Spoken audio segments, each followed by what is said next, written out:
नमस्ते दोस्तों, आज आपको खाटू श्याम जी की महिमा बताते हैं। अगर हमारा वीडियो पसंद आए तो सब्सक्राइब, लाइक, शेयर, कमेंट जरूर करें। श्री खाटू श्याम जी कथा महाभारत काल में लगभग 5,500 वर्ष पहले एक महान आत्मा का अवतरण हुआ, जिसे हम भीम पौत्र बर्बरीक के नाम से जानते हैं। महिसागर संगम स्थित गुप्त क्षेत्र में नवदुर्गाओं की सात्विक और निष्काम तपस्या कर बर्बरीक ने दिव्य बल और 3 तीर व धनुष प्राप्त किए। कुछ वर्ष उपरांत कुरुक्षेत्र में उपलब्ध नामक स्थान पर युद्ध के लिए कौरव और पांडवों की सेनाएं एकत्रित हुई। युद्ध का शंखनाद होने ही वाला था कि यह वृतांत बर्बरीक को ज्ञात हुआ और उन्होंने माता का आशीर्वाद ले युद्ध भूमि की तरफ प्रस्थान किया। उनका इरादा था कि युद्ध में जो भी हारेगा उसकी सहायता करूंगा। भगवान श्री कृष्ण को जब यह वृतांत ज्ञात हुआ तो उन्होंने सोचा कि ऐसी स्थिति में युद्ध कभी समाप्त नहीं होने वाला।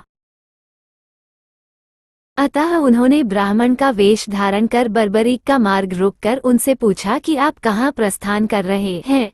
बर्बरीक ने अपना ध्येय बताया कि वो कुरुक्षेत्र जाकर अपना कर्तव्य निर्वाह करेंगे और इस पर ब्राह्मण रूप में श्री कृष्ण ने उन्हें अपना कौशल दिखाने को कहा।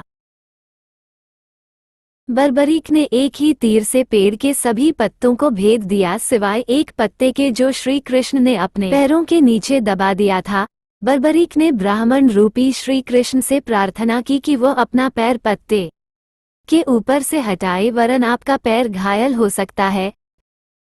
श्री कृष्ण ने अपना पैर हटा लिया व बर्बरीक से एक वरदान मांगा। बर्बरीक ने कहा, हे यजमान, आप जो चाहे मांग सकते हैं, मैं वचन का पूर्ण पालन करूंगा। ब्राह्मण रूपी श्री कृष्ण ने शीश दान मांगा। ये सुनकर बर्बरीक तनिक भी विचलित नहीं हुए, परंतु उन्होंने श्री कृष्ण को अपने वास्तविक रूप में दर्शन देने की बात की, क्योंकि कोई भी साधारण व्यक्ति ये दान नहीं मांग सकता।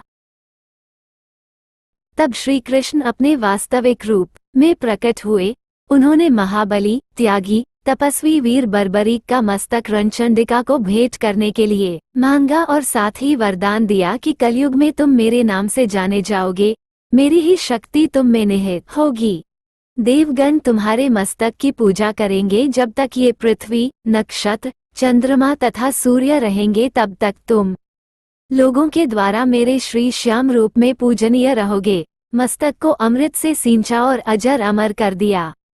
मस्तक ने संपूर्ण महाभारत का युद्ध देखा एवं युद्ध के निर्णायक भी रहे।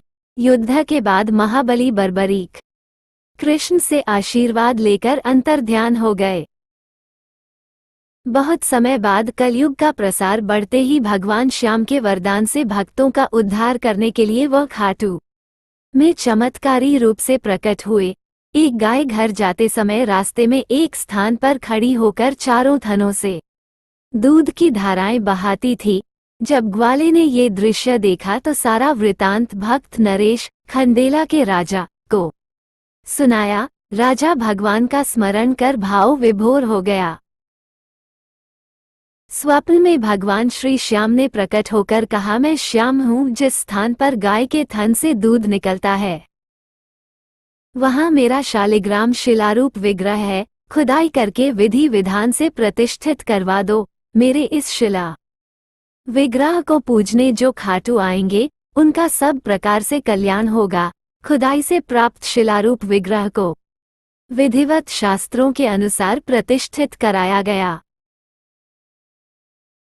चौहान राजपूतों में नबदार कंवर हुई है, जिन्होंने इस विग्रह को आत्ताइयों के विध्वंस से बचाने हेतु झोपड़ी में रखा एवं सेवा पूजा की।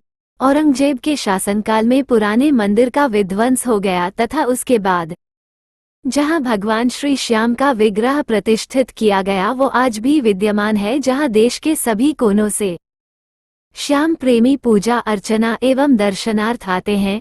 अब नर्मदा कंवर के खानदान के ही चौहान राजपूत पुजारी हैं। जय श्री श्याम।